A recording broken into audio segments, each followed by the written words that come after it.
Abs. Like most guys, I always wanted a shredded six-pack. It didn't take long for me to realize that even though most girls say they prefer dad bods, they actually want the guys with the shredded six-pack. Despite my best efforts, I couldn't get my stubborn belly fat off for years. I would try to lock in for a couple weeks and then end up giving up when I saw no progress. Most guys are stuck here, not because they lack a discipline or motivation, they just don't have a step-by-step guide that makes getting shredded practically guaranteed. Don't worry, losing weight didn't mean I cut out the foods that I loved or I became some crazy gym bro. I found ways to still enjoy my life. If the old me had the advice that I'm giving away in this video, I would have saved years of time and effort. I probably still wouldn't have pulled any girls, but I definitely would have looked a lot better than I did.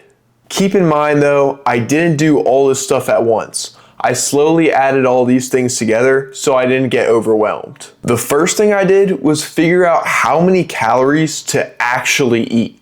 I realized that I never actually knew how much food I was supposed to take in each day. And to be honest, my strategy of just winging it was not really working for me. This really opened my eyes to how fattening some of the foods I was eating actually were. Like the difference between 2 tiny little Reese's cups and 2 huge potatoes is absolutely insane. And trust me, I ain't just eating 2 Reese's cups. Those things are way too easy to put down. This is why I needed to know how many calories to actually eat. To find my total calories, all I did was go online and type in my height, weight, and activity levels. Once I figured out how many calories I was actually supposed to eat, I was blown away because I was eating way more than I should have, without even realizing it. If you're like I was, you probably don't want to track every single gram of food that you eat. That's why I would recommend intermittent fasting. Intermittent fasting makes weight loss a lot more simple. All it is just choosing to eat during a certain time frame. The cool thing about intermittent fasting is you get to make the rules. You get to decide what time frame you're eating in. For me, I didn't get hungry in the mornings, so I chose to eat my first meal at 12 p.m. instead of eating my normal breakfast around 9.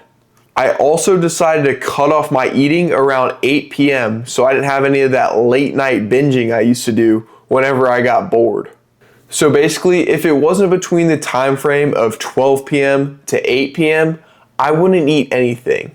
I would fast. Following this pattern gave my eating some much needed structure. Like I said, no more late night binging, and I wasn't even hungry in the morning, so it really wasn't that hard. Once I combined this with eating less calories, the fat really started to melt off.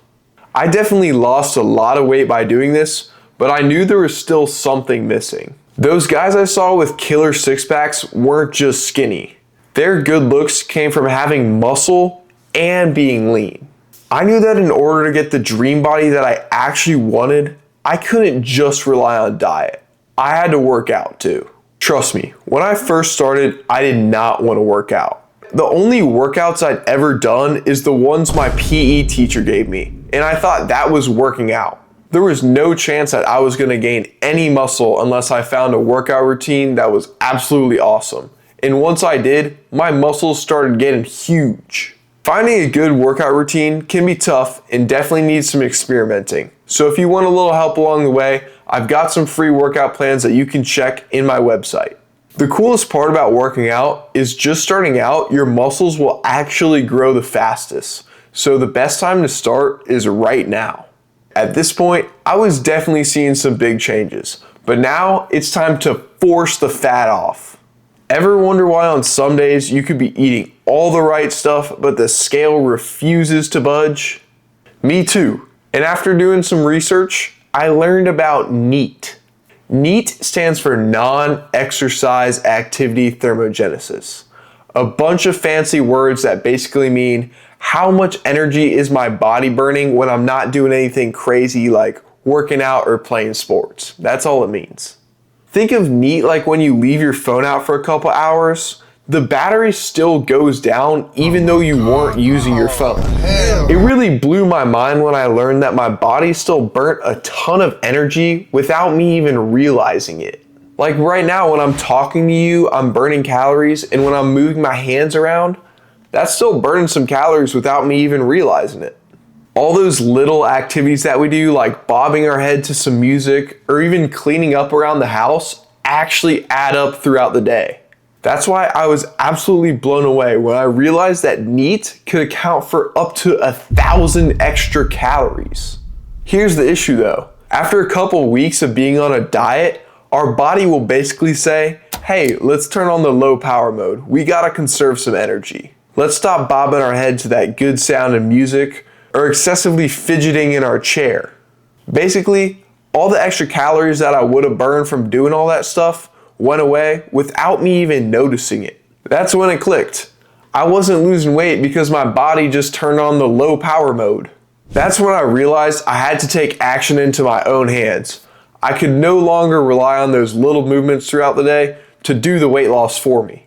All I had to do to replace those little movements was go on a couple small walks throughout the day. As soon as I committed to getting 10,000 steps a day, the scale started to drop again and the fat melted off. The most important lesson I learned from losing weight was being able to show up every single day.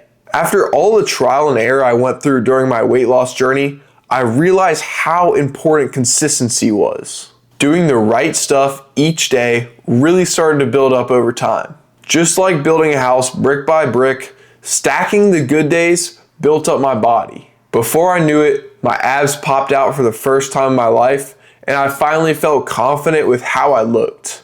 With that being said, I hope this advice helped. If you made it this far, you're definitely super dialed in, so good luck with your journey. I know you're gonna make it, and feel free to check out more videos if you need any extra help, any extra guidance with working out, losing weight, just getting in shape in general.